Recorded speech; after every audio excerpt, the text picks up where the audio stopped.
আচ্ছা, আল্লাহ তোরে কি দিয়ে বানাইছে? হ্যাঁ, বুঝি না তো কিছু। তোর সাথে যারা মার্কেটে আসছে তারা বাসায় গিয়ে পুরান হয়ে গেছে। তোরে আল্লাহ কি দিয়ে বানাইছে? তুই কি একদিনে জগৎ ঘুরে ফেলাবি? একদিনে কি জগৎ ঘোরা যায়? কালকের জন্য তো কিছু বাকি রাখ নাকি, বুঝলাম না তো কিছু। এই তো কিছুক্ষণ আগে বোকাটা কিনলি, এখন আবার আসলে হিজাবের দোকানে হিজাব দেখতে হবে। দেখেন রং বেরঙের হিজাবও বের করছে ওনারা। ওনারাও আছে একটা পাগল, এক পাগলে এসে গুতাগাতি করে আর এক পাগলে বের করে দেয়। দেখেন আল্লাহ, আমার পয়রাও দেখতে হইবে। মোটে কোনো থামাথামি নাই। একগো হাত পাও জিরায় না, একগো এত যে এনার্জি কোথা থেকে যে পায় আমি বুঝি না। কি খাইয়ে তোরা তো এনার্জি পাস রে? আর আমার তো ভিটামিন কিনতে, ওদের এনার্জির সাথে আমি পারবো না, কারণ আমার তো ভিটামিন কিনে এনার্জি বানাইতে হয়, ভিটামিন কিনে খাইয়ে এনার্জি বানাইতে হয়। এত যে কোত্থেকে যে ভিটামিন গুলা এত এনার্জি গুলা যে আসে আমি বুঝি না। যাই হোক, আমাকে পারলে কিছু উদ্ধার দিস, এবার থাম থাম, চল বাসায় যাই। আর দেখেন আল্লাহ শুরু করছে কি মশরা মশরি গুলান, হ্যাঁ এটারে ফেনবে না কি করবে, কলা কৌশলী করবে।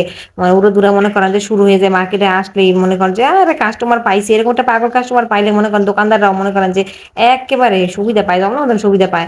দু তিনটা ধরারে ব্যাপার, এটা নেন ওটা নেন, মনে করেন যে একদম খুশি হ্যাপি বানাই ফেলবে, এক মন উচ্ছ্বাসিত বানাই ফেলে। আমার সরল মনের একটা প্রশ্ন, দোকানদাররা যে এত সুন্দর সুন্দর জিনিস নিয়ে বসে, তারা কি এই জিনিসগুলো কি কখনো বউকে উপহার দেয় কখনো? নিয়ে যে ধরো সুন্দরী রমণী, তোমার জন্য এটা এনেছি, আমার দোকানের একটা সুন্দর প্রোডাক্ট। মেয়েদের এত চাহিদা এত চাহিদা, যার কারণে ছেলেরা কিন্তু ক্লান্ত হয়ে পড়ে, কিন্তু বাবারা কখনো ক্লান্ত হয় না। যাই হোক, তবে মনে করেন যে আমাদের বিশেষভাবে একটু চাহিদার দিকে একটু নজর রাখতে হবে, যে এত চাহিদা আসলে ভালো না।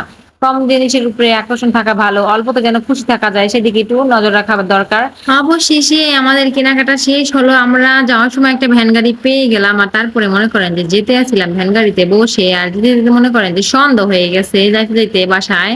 কিন্তু কোনো ব্যাপার না। আমার বিশেষ একটা কথা হলো যে আমি কিন্তু আজকে ওনার পকেট ফাঁকা করতে পারছি, আর পকেট ফাঁকা করতে আমার অনেক ভাল লাগে, অনেক ভাল লাগে। মনে করেন যে কি কমো, যাই হোক, এত যদি চাহিদার দিকে নজর দেই, এত যদি আক্ষেপের দিকে নজর দিই, তাহলে কিন্তু আর কেনাকাটা করা যায় না, মন ছোট হয়ে যায়। মন ছোট করার কোনো দরকারই নাই, মনটা সবসময় বড় রাখবেন, বড় রাখবেন। আর যতটুকু পারবেন কেনাকাটা করে এভাবে হাসি খুশি ভাবে দিনকাল কাটিয়ে দিবেন, কারণ সামনে কেমন দিন আসে জানি না। তো মনে করেন যে এইভাবে এই দিনটা কাটাতে হবে, হাসি খুশি থাকতে হবে, নিজেকে সবসময় ভালো রাখবেন, সবার মাঝে বিলিয়ে দিবেন, এটাই হলো গিয়ে আমাদের কর্ম।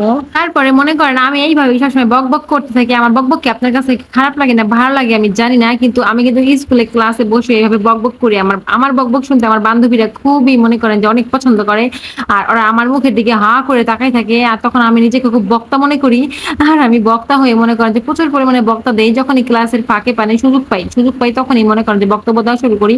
আর আমার কথা শুনতে ওরা খুব পছন্দ করে, খুব ভালোবাসে, ওরা হা করে তাকাই থাকে। আমি মনে করি আমার দর্শকগুলো আমার দিকে তাকিয়ে থাকে, তাই আমি অনেক কথা বলি, ওদের সাথে অনেক গল্প করি। তবে বিশেষ করে আপনাদের সাথে আরেকদিন আর অন্য কিছুর গল্প শেয়ার করব, বগর বগর করতে করতে, বুঝছেন। আজ খুব তাড়াতাড়ি আপনাদের কাছ থেকে বিদায় নেব।